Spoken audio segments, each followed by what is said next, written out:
Mais que se passe-t-il derrière cette grosse balle rose? Contrairement aux apparences, le kinball est un sport collectif qui demande une très grande maîtrise technique. Tanguy Nguyen pratique ce sport depuis plus de 10 ans.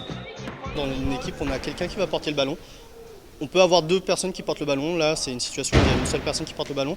Le but, c'est de taper vraiment dans le ballon, après avoir désigné l'équipe contre qui on va jouer en fait. Donc on va dire Omnikin, suivi de la couleur, sachant qu'il y a des couleurs officielles, enfin bleu, gris et noir. Donc si je veux jouer contre les bleus, je vais dire Omnikin bleu, et là je pourrais taper dans le ballon. D'accord? Donc je vais le faire. Je vais dire Omnikin bleu.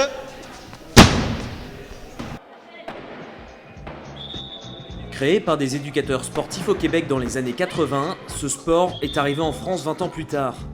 Aujourd'hui, on compte plus de 500 licenciés dans l'Hexagone et plus de 20 000 pratiquants occasionnels. François Bonneau, titulaire indiscutable de l'équipe de France, évoque les règles du kinball. Alors en gros déjà la première chose, ça joue à 3 équipes de 4 joueurs.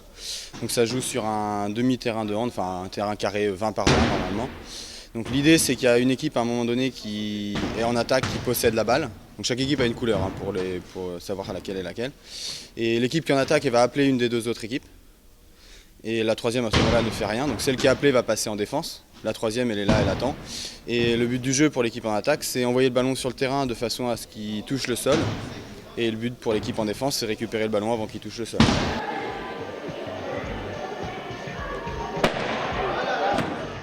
Frapper, plonger, réceptionner, le kinball est un sport exigeant qui demande beaucoup de polyvalence. Sonia Morland, ancienne footballeuse de haut niveau, a découvert le kinball il y a 5 ans. Membre de l'équipe de France féminine, la joueuse de 36 ans s'est servie de son expérience pour progresser rapidement. Le kinball c'est bien parce qu'on peut récupérer le ballon avec les jambes, il faut avoir de la force, il faut partir sur les côtés, etc. Donc ça c'est toujours un peu en rapport avec le foot, ça marche avec les acquis. Par contre c'est d'utiliser tous ses bras, le haut de son corps, les rotations surtout, chose qu'on n'a pas du tout avec le foot. Donc c'est très très dur à retravailler ça, de retrouver une souplesse qu'on a perdue. Et puis et surtout de frapper avec les bras, toute la rotation des épaules, etc. Et au niveau des nuques, de la nuque, c'est vrai que c'est un gros travail. Ce sport n'étant pas encore professionnel, les équipes ne sont pas dans les meilleures conditions pour travailler, entre manque de joueurs et d'infrastructures. Ce qui est surtout difficile, c'est pas tant d'avoir, enfin oui forcément avoir des joueurs c'est un peu délicat parce que c'est un sport qui n'est pas très connu, mais la plus grande difficulté c'est d'avoir des créneaux en fait tout simplement. Parce que en France il n'y a pas beaucoup de gymnases et du coup les créneaux sont assez difficiles à obtenir, surtout pour un sport qui n'est pas très bien connu quoi. Sauf que après vous fermez le point et tranquillement on arrive et Pour contribuer au développement de ce sport en France, Tanguy Nguyen, sélectionneur des Bleus, veut apporter son expérience aux débutants comme aux plus aguerris. Moi j'arrive très vite vers lui, on fait une cellule directe et les gens ils vont arriver pour jouer derrière. Moi c'est sûr que ce qui m'avait intéressé une fois que j'avais fini, enfin entre guillemets j'avais fait une pause dans la carrière de joueur en équipe de France, c'était de pouvoir développer tout ce qui est aspect technique, etc.